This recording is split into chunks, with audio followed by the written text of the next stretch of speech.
Good morning, my fellow cardboard crack fiends, and welcome back to Decktech-Time with yours truly.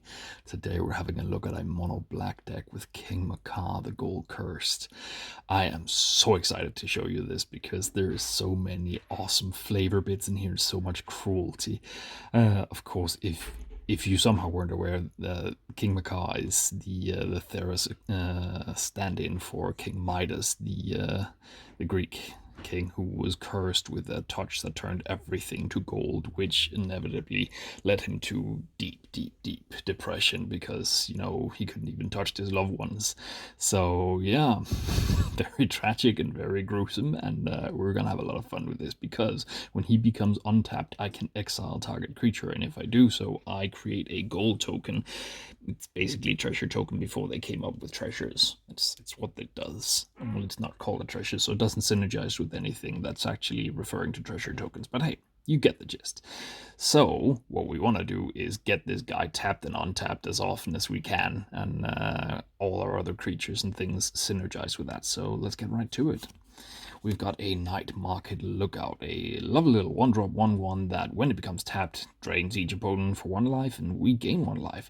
So absolutely lovely. And I mean, if Macar isn't around, then we can definitely center our focus on tapping and untapping on this thing to really rack up some life and take down some life. This one has a cool tab ability that is tap, pay 2 life, remove a counter from target online permanent. That can really screw up a lot of tactics like charge counters, quest counters, loyalty counters, or plus counters just for that matter. Plus it's giving us extort on a 1-drop, so it's glorious. It's absolutely fantastic. We've got a Blight Speaker, a 2-drop that taps for letting someone lose a life, which is really nice. Or we can pay 4 and tap and search our library for a Rebel card with converted mana cost 3 or less and put it straight into play. And we actually have another Rebel in here, and you'll see it soon enough, and it synergizes very well with this. It's so wonderful. Got a Gifted Leatherborn, doesn't really have any tap abilities. It's just a really good 2-drop. I mean, Lifelink Death Touch on a 2/3, it's really good for defense, and yeah, it's just here to be nice, really. Leech Gauntlet, Lifelink, and it can become an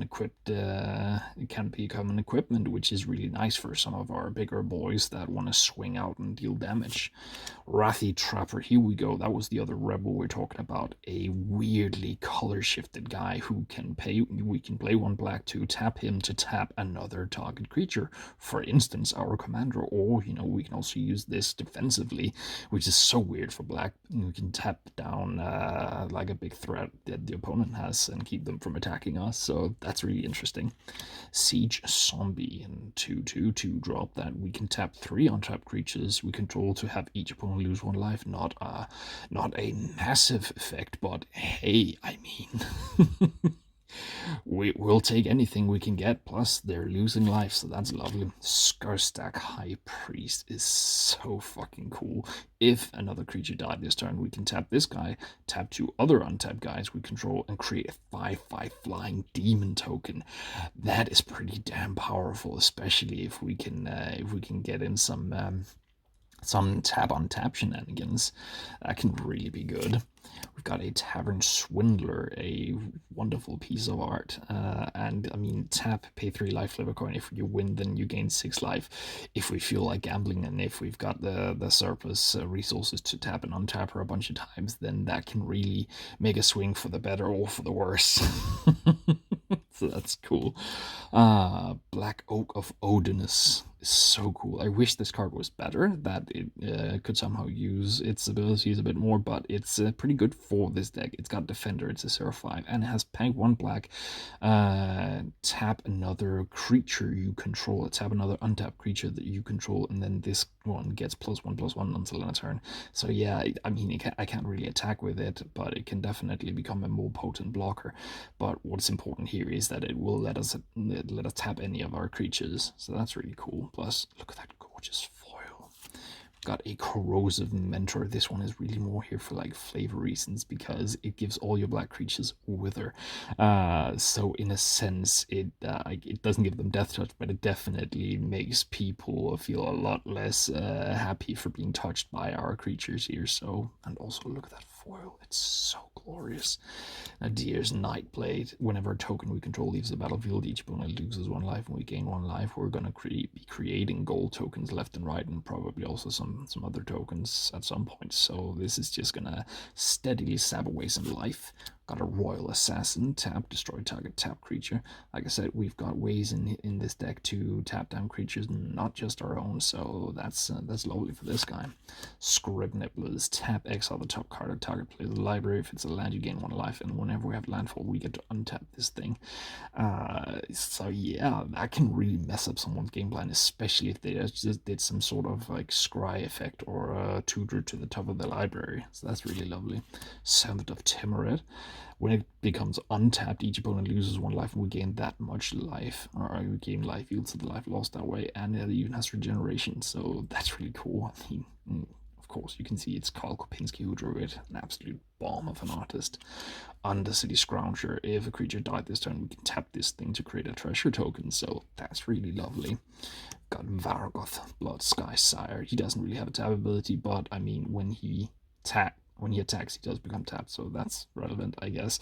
And he has a boast ability, which is by far one of the most insane abilities I've ever seen. We straight up tutor the best card we want to the top of the deck. And then when he's got Death Touch. Burnished Heart. I mean, yeah, we're in mono black, so this is one way for us to gain some ramp. Plus, it's okay, it may not be golden, but I mean, it's probably bronze or something, but it's definitely on theme with the whole gilding things. Cryptcast for more mana for us, and Extort for those spells we cast. Disciple of Tevitzat.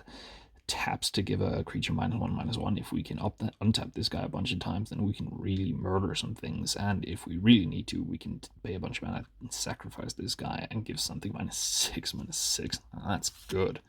The Rauga Recruiter has a lovely boast ability that lets us return a creature from a graveyard to our hand. So yeah, that's a great way for us to restock if we've had to attack with some creatures, lose them. Forlorn Sudama, or as we call her here in our household, the Forlorn Pseudo-Mama, which is also kind of fitting because when she untaps, you can pay some mana to create some zombie children, which it apparently is. It's so fucking creepy. It's so crazy. Gunty Lord of Luxury, I mean, if you're gonna be all goldy-like, why not have a little bit of luxury, right? And Whisper Bloodletter, just tapping to sacrifice creatures to bring other creatures back. Definitely a fun thing. Joris Familiar, again, this looks like it's made out of like gold and bronze and whatnot, so again, very fitting, like he could touch this and it wouldn't die, so he wouldn't be so lonely. That's nice. And our historic spells cost 1 less, and we're definitely gonna be casting some artifacts.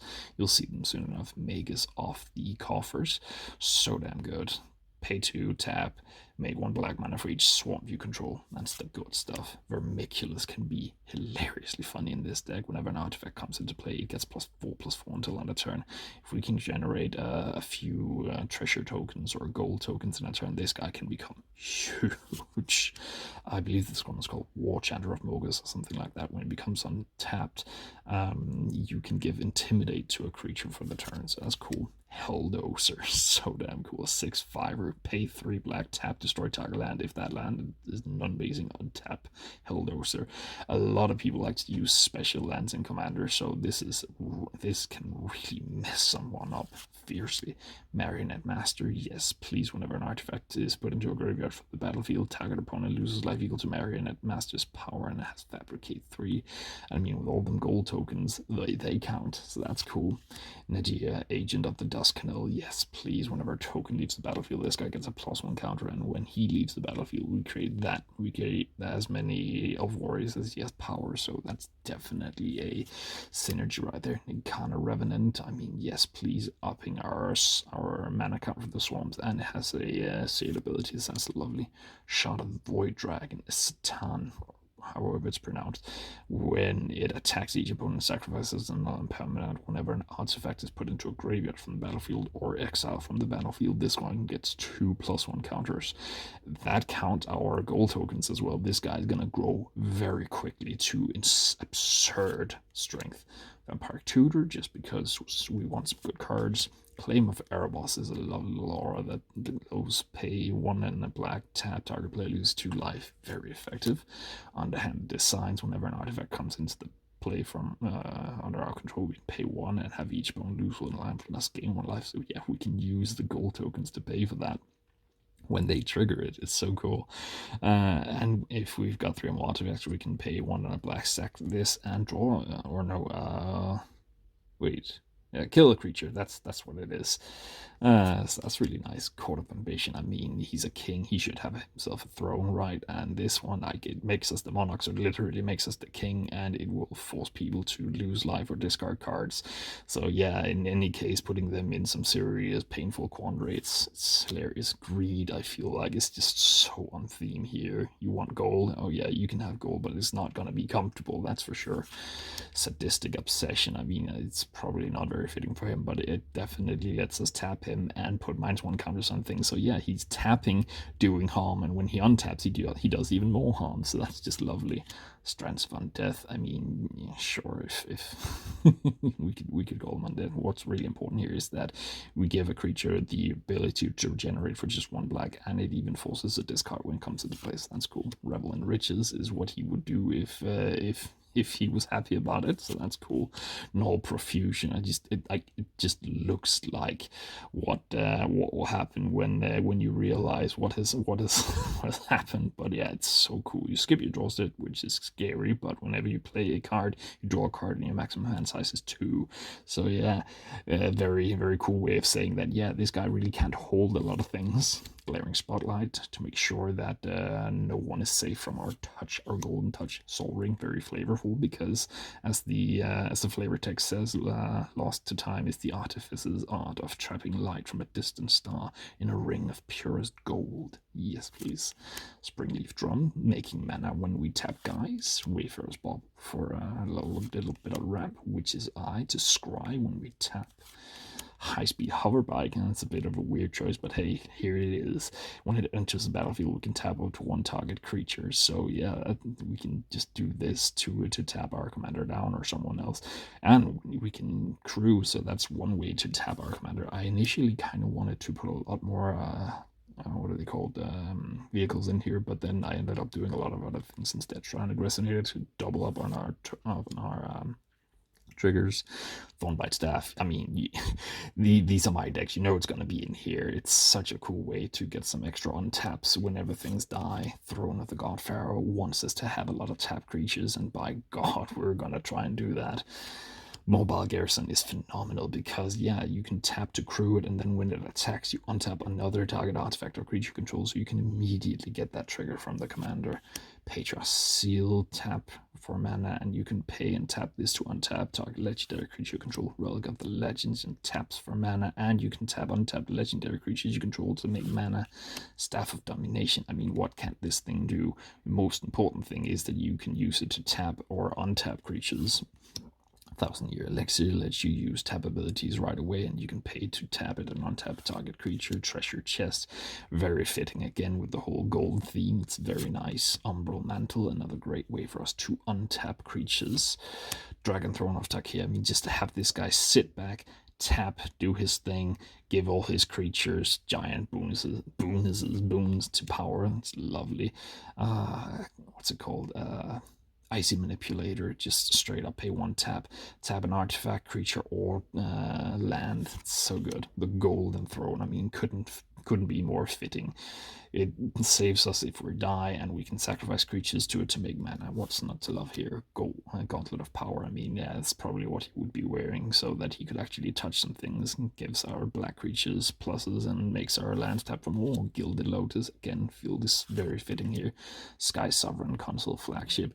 I mean, if you've got all the gold in the world, why not use it to fucking craft a giant flying thing that bombs things, right? Caged Sun is probably what he feels like. He's so glorious, but he's caged by his inability to touch things. Altar of Shadows, yes, please, just killing things left and right and creating extra black mana.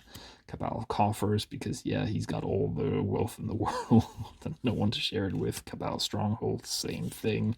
Dungeon Descent can pay for tap and untap legendary creature we control to venture into the dungeon. So yeah, just treks further and further in there into the treasure vault that can create treasures. So good. And Tarat Sanctum to make him indestructible, and Vesuva to copy any good lands. And yeah, that's the deck. I hope that you love it, and I hope that you stay frosty.